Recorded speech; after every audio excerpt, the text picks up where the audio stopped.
This video is sponsored by AC Pro.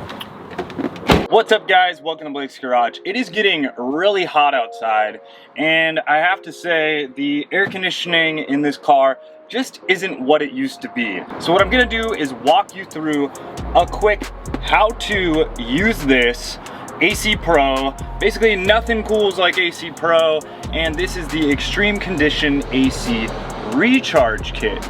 Now, this thing is really cool because it now comes with a digital gauge, which makes it super quick and easy to recharge your system in a pinch. You're able to do this on any car at home very quickly, and it'll save you a lot of time and money. A lot of people don't realize that you can actually recharge your air conditioning system on your own with one of these AC Pro kits. So this will basically work on any 1990s and later car that uses R134A. I'll show you where you can find the sticker right here, and that's usually underneath the hood. The instructions are on the bottle and it makes it super quick and easy to use. We're gonna peel those back. To make it even easier, they have this new gauge. Ooh.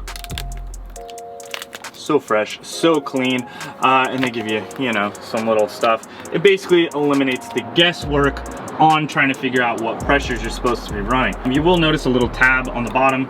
That is to let the battery work. Now you can see right here, I have 0 pressure and I'm not hooked up to anything. So I'm gonna go ahead and cut these zip ties. First off, it's about 86 degrees in my car right now. 86 to 90 degrees on those air conditioning vents, just as a baseline. I've had my car running for a while and you can hear my air conditioning is blowing strong. So my air conditioning looks like it's pumping out air that's around 68 to 69 degrees. And as you can see, I got it set to 60 degrees. So in order to get it cooler in the car and my back to not be sweating on the drive home like I know a lot of you guys are feeling right now, we're gonna go ahead and recharge the system. So sometimes it gets real hot in this car, and that's why this is gonna be pretty nice to recharge. It should be super easy and keep me nice and cool. Oh yeah. So looking under my hood a little bit, I have the high pressure side port right here, which we're not going to connect to.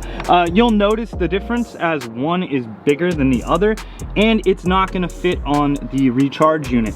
As you can see right here, this is my low side. So this is gonna vary car to car. Obviously, you're gonna have to find your location, but there it is right there. Let's get a baseline reading. So even though you're watching my video, always read the instructions. You can see here, it has the basic instructions here, but then it also has the more refined instructions once we lift it up, and we can basically view those whole things. All right, so first thing we're gonna do is open the hood and find a low pressure AC service port, which we did. I recommend to go ahead and put on some leather gloves, some safety glasses, just in case anything leaks out. That low pressure side port, which was right here, we can go ahead and take that cap off and we're good to go on that. Once again, turn on the car. Once you have the car on, make sure the AC is full high. You have the air conditioning compressor engaged and recirculate is on. So we can remove that little plastic tab to make sure that our gauge is on. And if you already removed it, you can hit the on and off button right here. Now all we're gonna do is hook this up to the low pressure side. All right, we're on there solid. You can see we have about 29 PSI and anywhere from 26 to 50 PSI is filled. So depending on your range here, you can see I'm a little bit low in the filled area, so I'll top it off just a bit. But remember, it's not more is better, basically. You don't want to get into that yellow or that red. You do not want to be above the green zone. If you're 0 to 25, you definitely need to fill it up.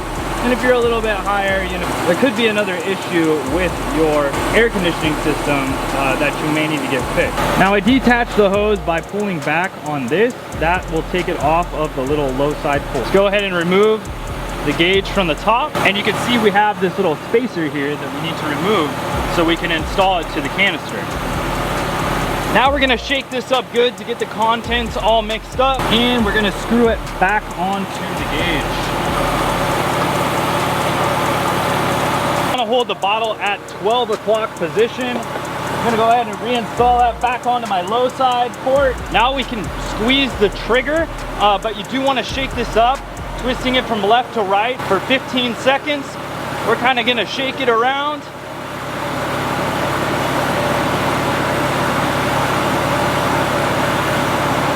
So it's fairly hot out and we're right around 39 PSI. You don't really want to get it to the highest range here because you risk basically overfilling it. So if it's still low, you can go ahead and keep on filling it up and you'll be good to go from there. Now we can remove this from the low side service port. I'm excited to see what this stuff does in the car. Hopefully it's a little bit colder. Now looking at your vents on the inside of your car, it should be nice and cold, and mine does feel pretty dang cold. What are we at? We're at a nice cool 59 degrees. 59 degrees now, 58. 57, 56, 55, we're getting cooler. And a lot of time too, guys, in 53, we're getting pretty cold. 52, a lot of the time when you're driving around also, you know, you're gonna make cooler air once you're driving. When you're sitting, you're not always making, you know, your optimum cooled air. I don't know if your car is like that, but mine's kind of like that. Oh man, this feels so much better. It's like it's an Arctic breeze, yeah. Hey man, so you can buy this stuff at AutoZone, you can buy it at O'Reilly, you can buy it at Walmart, and you can buy it at Advanced Auto. AC Pro Extreme is pretty easy to use, and it makes your car nice and cool so I can chill while cruising around, man. It's so simple and easy to use, yeah. All right. AC Pro Extreme is pretty cool, man. It'd be a whole lot cooler if you used it. I'll leave links down below in the description. I highly recommend it. The car feels really good. Wilbert's feeling good. So yeah, easy app. If you guys are wondering, does it work on my car? Most likely it does, but if you want to double check, there's an app that you can use, or go to the website and you can check all the information down there to make sure it works on your car. Thanks a lot for watching, guys. Talk to you soon. Later, and wrench on.